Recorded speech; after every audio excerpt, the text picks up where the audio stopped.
On our newscast tonight, on the second anniversary of the passing of former North Korean leader Kim Jong-il, a grand ceremony is held in Pyongyang. An event to display the regime's military might and a chance for a sneak peek at who stands where in the leadership ranks. We take a closer look. To cement unity in a time of big changes, North Korea could resort to provocative actions against its closest neighbor. South Korea's defense minister warns of what we can expect from the North. And police take drastic measures to break up a railway strike in the country. Documents related to the strikes are confiscated, arrest warrants for key Korail Union strike members are issued, and around 150 police officers are dispatched. For these stories and more, stay tuned.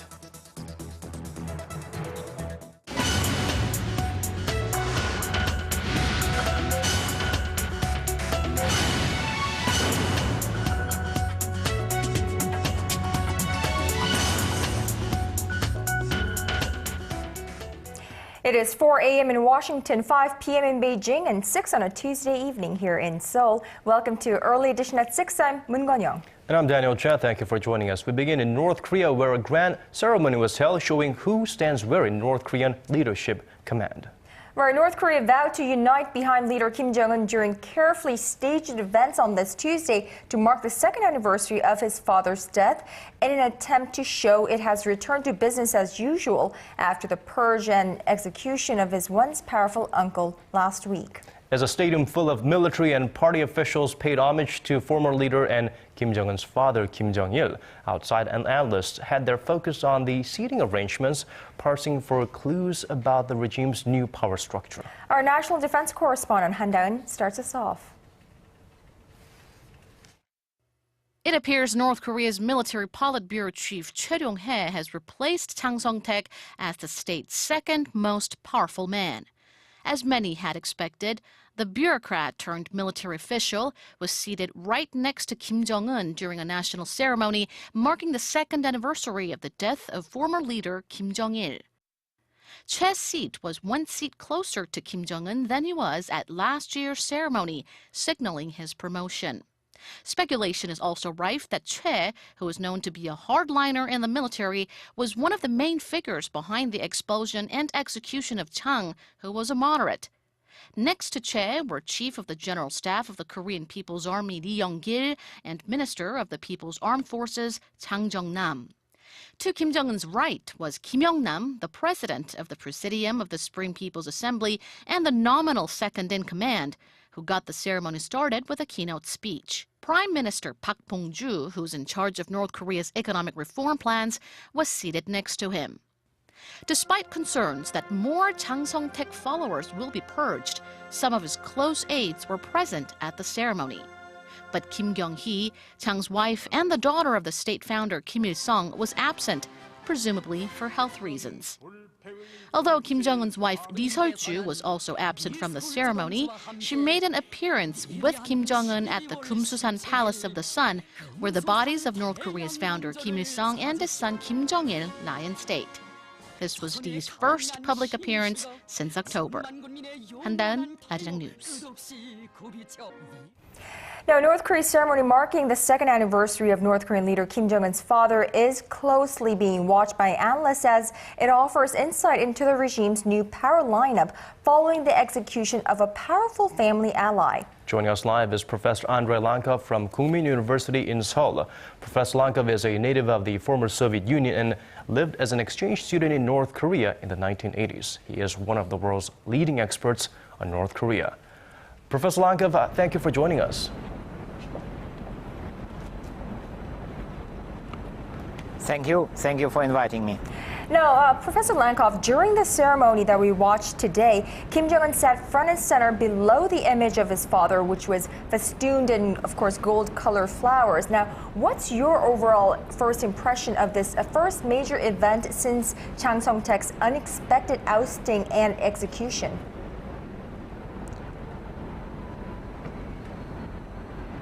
Well, they want to show that this is business as usual. Then they got rid of the nasty traitor and that they will continue their normal activity. Even if there are problems, and frankly, I don't think there are problems, but if there are problems, they are not going to show it to the outside world and their own domestic audience. So it was meant to be a show of unity and obedience to the great leader. And it also was a way to hint who is now in charge. Well, they have succeeded. Well, there's a noticeable absentee on the stage. His paternal aunt Kim Kyung-hee, Kim Jong-il's sister and Chang Song-taek's ex-wife. Together, she and Jang had been considered to be the real force behind the North Korean leadership. Her absence, how significant is that?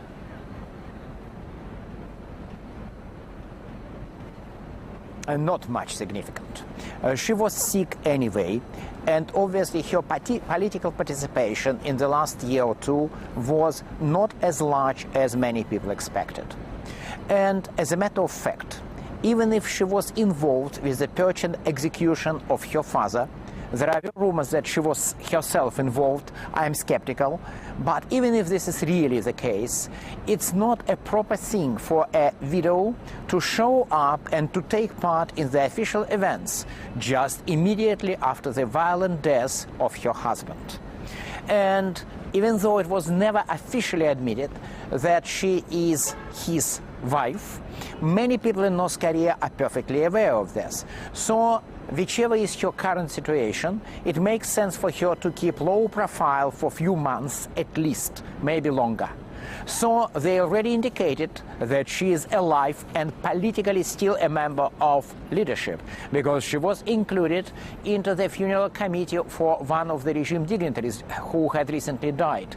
So the government sent a signal: Kim Kyung-hee is not a criminal, she is still a member of the top leadership. Nonetheless, for her, it makes sense not to show off, not to participate in the ceremony, and basically keep low profile until at least next summer, if she survives that long, because there are rumors that she is seriously sick. All right, Professor Lankov, taking a look at the seating arrangements at the ceremony today, one figure that stands out is Choi Ryong-hae, a party chick who has been around the Kim family for decades, but really had stayed out of the limelight until maybe 3 years ago. What does the new power lineup look like in the post-Chang Song-taek era to you?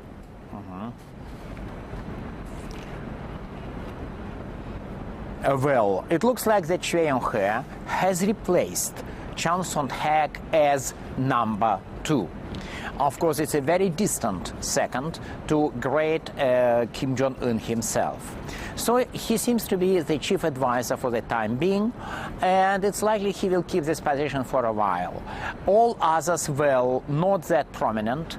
I would notice, however, that Park Pon-ju, the prime minister that now, is very prominent too. It's remarkable because Park Pon-ju is one of very few North Korean officials of whose political inclinations, of whose political ideas we have more or less reliable understanding.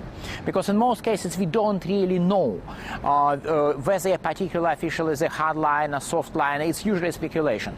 With Park Pon-ju, he was the person responsible for semi-successful attempt at economic reform back in 2002. Then he was exiled to the countryside. He lost his job. He was sent to a minor job in the countryside, made a comeback. Now he's a prime minister. And he seems to be the most important supporter of some kind of reform. He is in charge of economy, and he obviously believes that economy should be changed. So, you know, we have seen speculations that Chang Song-taek was a reformer, and this was the reason for his purge. I don't think so. He might have been a reformer, and the purge was largely about power struggle and need to replace Kim Jong-il people with a younger generation. Nonetheless, his purge obviously should not be seen as a major blow to the reforms, because North Korea is beginning to change, slowly, but beginning to change. Okay, a new right-hand man and the Prime Minister still going strong in North Korea. Well, thank you so much for that. That was Professor Andrei Lankov from Kookmin University. Thank you again for coming in with us today. Now, meanwhile, Seoul's Defense Minister Kim Gwangjin has ordered the South Korean military to be on full alert against any possible provocations from North Korea. During a meeting with the nation's military commanders on this Tuesday, Kim said there is a high chance of a provocation from the North during the period between late January to early March next year, and ordered the military to strengthen its system to strike back against possible provocations from the North. In a separate development, Saenuri Party lawmaker Gwangjin said in a special parliamentary meeting Tuesday that the North is showing signs that it could attempt another long-range missile launch and a fourth nuclear test as it's expanding its nuclear test site and upgrading its missile launch facility. Meanwhile, economic reform was high on North Korean leader Kim Jong-un's agenda when he first took over the reins 2 years ago. In the second of our three-part series on Kim's 2 years in power, we look at how far North Korea's economic reforms have come and where they are headed. Our Hwang Sung-hee reports. When the young North Korean leader Kim Jong-un assumed power 2 years ago, he made a bold statement to move toward economic reform. There must be economic development for Kim Jong-un to receive more support from the North Korean public. In that sense, North Korea is attempting economic development that it can achieve by itself, despite all the international sanctions. One way to do that was to establish 14 special economic zones across 9 regions in the state, opening up the reclusive regime to foreign investors. But because the now executed uncle of the young Kim, Chang Song-taek, was a key player in the plan along with North Korean Premier Park Bong-ju, experts say Chang's removal may put the brakes on the drive to reform.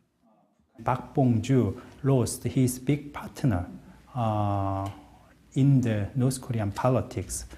That means probably the hardliners in Korean Workers' Party and North Korean military authorities, they will raise their pressure against new economic reform and any kind of open-up policy. Another ambitious project to rake in foreign currency is the construction of the Masikryang ski resort, which is estimated to have cost the ailing state $400 million. The park is expected to open for business by the end of this year, but experts are skeptical about Pyongyang's ability to open up due to its constant provocations and nuclear threats. Such efforts to open up must be backed by an easing of international sanctions and an improvement in North Korea's image to the outside world. It is foolish of the North to think that it can attract foreigners just by building tourist sites. The recent detainments of American tourists will also work against the North's attempts to attract foreigner tourism. Hwang Sung-hee, Arirang News. Digging deeper, getting to the bottom of stories that impact your life. We've had plans to visit experts. Talking with you on air and online. Connecting you with heroes and experts to help you understand the world's most pressing issues. News and current affairs at its best with Moon Gun-young and Daniel Che on Early Edition at 6. Now, shifting gears to the economy, Korean import prices rose by 2 points. Now, police and the prosecution aren't sitting back while the nation's railway strike rages on into a second week. Prosecutor General Kim Jin-tae said Tuesday that the strike is clearly illegal and that authorities will follow the letter of the law in dealing with thousands of union workers who have walked off the job since last Monday. After having a court issue a search warrant, police raided the offices of the Korea Railroad Corporation's labor union in Seoul earlier this morning. Now, officers were seen taking away documents and computer hard drives. The Union of Seoul Metro, which operates subway lines 1 through 4 in the capital, are set to join in the strike starting tomorrow morning, that is Wednesday. The nation's defense ministry, meanwhile, has accepted a request by the Transport Ministry and Korail to dispatch 300 military personnel with appropriate experience to fill in for the striking workers. Entrepreneurship. Well, President Park Geun-hye would like to see more of it from the nation's largest companies when they make investments, and she told them as much on Tuesday in a face-to-face meeting. The Korean leader also emphasized the importance of creating a new business environment in which large enterprises and SMEs can prosper together. Our presidential office correspondent Oh Jin-ju reports. Economic revitalization and job creation were two of President Park's key goals for the latter half of this year. What has become important now is keeping the domestic economy on the track to recovery. President Park on Tuesday attended a ribbon-cutting ceremony for the new headquarters of the Federation of Korean Industries, where she met with top business leaders and encouraged them to continue with efforts to boost the economy. The president pledged to actively support bold investment decisions by the nation's conglomerates that are based on entrepreneurship. She said that preemptive investments made during hard times were what enabled Korea to overcome various crises in the past and helped it to create new opportunities. President Park said if economic recovery is the short-term goal, enhancing the fundamentals of the Korean economy is the long-term one. She then urged these companies to take the lead in realizing a creative economy, highlighting just how important a shift in the nation's economic paradigm is. The president also put great emphasis on shared growth between large and small companies. How? She called for a new business ecosystem, one that combines the resources and experiences of large enterprises and the new ideas and creativity of SMEs. For example, President Park suggested that conglomerates give away patents they don't use to smaller firms and seek technological cooperation with them. The president also called on large enterprises to look beyond the domestic market and focus on the world as a whole, as there are a variety of sectors in which to cooperate with SMEs. Oh Jin-ju, Arirang News. Korea's advertising industry has seen significant growth on the internet and cable TV, but terrestrial TV and newspapers are losing ground. Our Park Ji-won tells us more. Data compiled by the Korea Broadcast Advertising Corporation and Korea's leading advertising agency, Tail Worldwide, shows the nation's advertising industry was worth $9.3 billion in 2012. The internet accounted for the largest portion of ad spending at 20%, followed by terrestrial TV at 19.8% and newspapers at 17%. Last year was the first year that spending on internet ads outstripped that of terrestrial TV. Cable TV has also stepped up as a major ad carrier with a market share of 13.5% last year. But back in the year 2000, newspapers had the largest market share with over 36%, followed by terrestrial TV at roughly 35% and the internet and cable TV with a paltry 2 to 3%. Experts say the growth of the advertising market on the internet and on cable TV reflects the diversification of Korea's media environment. They predict the trend will continue considering the mobile internet ad industry has grown some 250% in the last year. Park Ji-won, Arirang News. A special parliamentary committee to reform the state spy agency held a public hearing today. They discussed whether the National Assembly needs to strengthen its oversight of the agency's budget as part of a broader plan to overhaul the agency. Our Kim Hyun-ji reports. Currently, the National Intelligence Service discloses the size of its budget to the Parliament's Intelligence Committee, without giving a detailed breakdown or supporting documentation for its expenses. A law professor who attended Tuesday's hearing told lawmakers that has to change if the NIS is to be reformed. The Parliament's Intelligence Committee should be able to exercise control over the spy agency's budget. The NIS should submit to the Intelligence Committee documents that enable a practical and detailed review of the spy agency's budget. But Professor Lee Jae-kyo of Sejong University said reform of the spy agency must get at the root of the problem, which he says has to do with the staff, not the budget, and said former NIS Director Won Se-hoon is to blame. One is currently on trial for allegations that he ordered NIS agents to stage an online smear campaign in favor of the conservative ruling party candidate in the run-up to last year's presidential election.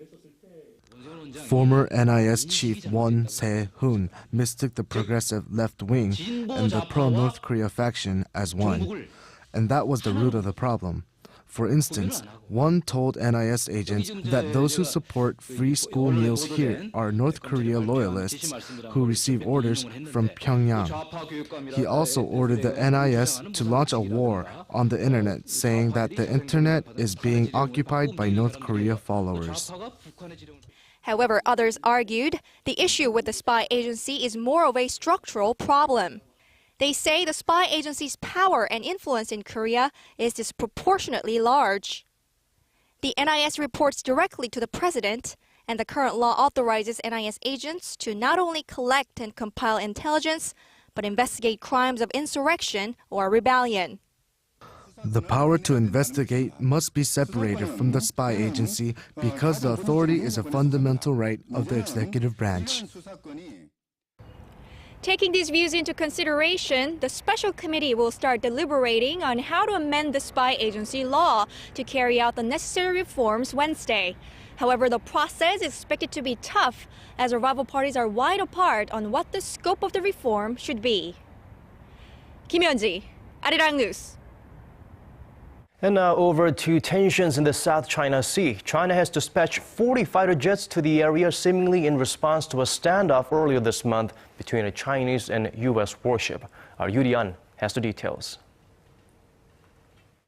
China has dispatched 40 of its Gen 10 fighter jets to the South China Sea, according to a Chinese military paper on Tuesday.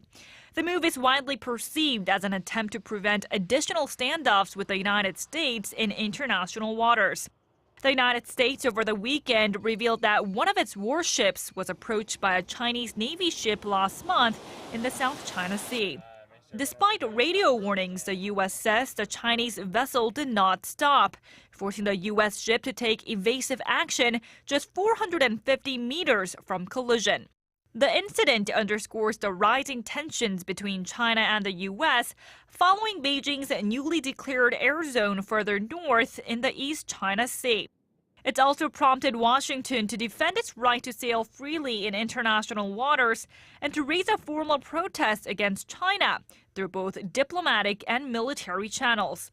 China has yet to issue a formal statement on the near collision. China lays claim to most of South China Sea, including ones also claimed by neighboring countries like Vietnam and the Philippines. Yu Lian, Arirang News.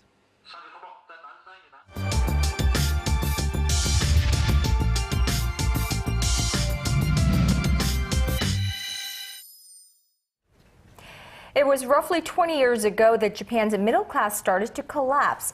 Japan had, up until the 1980s, boasted of its 100 million population, all middle class society. Well, afterwards, it was forced to admit that this had degenerated into a society of disparity. Some economists argue the Korean economy is now undergoing a transition similar to Japan's at the start of the 1990s. But of course, it's not a thought echoed by many others in this country. But in spite of it all, really, the underlying causes of Japan's collapse could definitely offer lessons for Asia's fourth largest economy. And for an in-depth analysis, we're joined live in the studio by Dr. Shin Seong, professor of economics at Sookmyung Women's University. Professor Shin, welcome to the program. Always. Now, as we just mentioned, some economists argue that the Korean economy is on trail with Japan's. Now, what do you think of this idea? Well, it's really hard to disagree with some similarities between Japan and Korea. For instance, economic growth rate has been so slow for such a long period of time in both countries, and also two countries are transforming into a very rapid speed to aging society, and on top of it, two countries have very much overlapping industries or commodities in which they have to compete in the third world, such as in automobiles, steel, and information communication technology products. So in many respects, the two countries have striking similarities. Okay, in terms of similarities, what are some of the major aspects of the Japanese economy is Korea willingly, unwillingly, or coincidentally imitating? Well, it's not actually Korea is imitating, but just the Korean economy has to compete in the global market with the Japanese products. So it apparently looks like Korea is running after or trailing Japan, but there are many disparities between two countries. One example is the degree of openness. For Korea, global market is so important in the sense that extent of the openness is over almost 100%, but for the Japan, the degree of openness is less than 50%. And second difference is that Japan is plagued by government debt, which is over 200% of GDP. But compared to that, Korea has a relatively sound fiscal stance in the sense that government debt is less than 50%. So there are some striking similarities for sure, but there are many other disparities. So for me, it is really difficult to argue that Korea is just following the footstep of Japan. Maybe 10 or 20 years. I cannot. Because it's easier and more fun for people to sensationalize the similarities there more so than the disparities. Right, because the fundamentals are different in the two economies now. But however, in terms of the similarities between the two countries, of course, we can learn from the Japanese example. How can Korea avoid making Japan's mistakes, for instance? I think the major difference between, or the lesson that we should learn from the experience of Japan is that Japan was in some sense complacent in the sense that did not put much emphasis upon the trades. But for Korea, relatively smaller and a poorer country compared to Japan, we had to emphasize the role of openness. So I think the success of Korea being able to prevent from becoming a second Japan is how much we could put ourselves into more open economies such as Netherlands or Switzerland, which has about 140% openness. So we have plenty of room, to be more open economy. Okay, Dr. Shin, we've looked at the past so far. How about we focus on the present and the near future under the new leadership of both countries? What about the economic disparities and similarities? Well, the Japan it apparently seems to pitch everything they have in terms of the fiscal policy as well as the tax policy and also monetary policy. So they are supposed to put billions of dollars into the Japanese economy to stimulate. But Korean approach, especially under the leadership of President Park, it sounds or it appears that rather reserved, but the fundamental difference between the policy between Japan and Korea is the President Park's policy, at the center of it, there's a people's creativeness, people's happiness, people's hope. So entire approach under the President Park is kind of a fundamental approach rather than symptomatic approach of Japan. So it might take a little longer time for those fundamental approach to materialize, but I think this is a lot better, a lot basic approach than a symptomatic approach, just pushing more money into the economy and the government orientation in a lot of social infrastructure. It would have a kind of tangible effects in a short period of time, but they could have another similar problems probably down 5 years or 10 years down the road. So I think Korean approach might take a little longer time, but it's more fundamental, and that might be the difference as long as the policy is concerned between the two political leaders. And we'll definitely keep our fingers crossed for that policy goals to materialize into fruitful results. Right. All right, Dr. Shin Seong, Professor of Economics at Sookmyung Women's University. Thank you so much for today. My pleasure.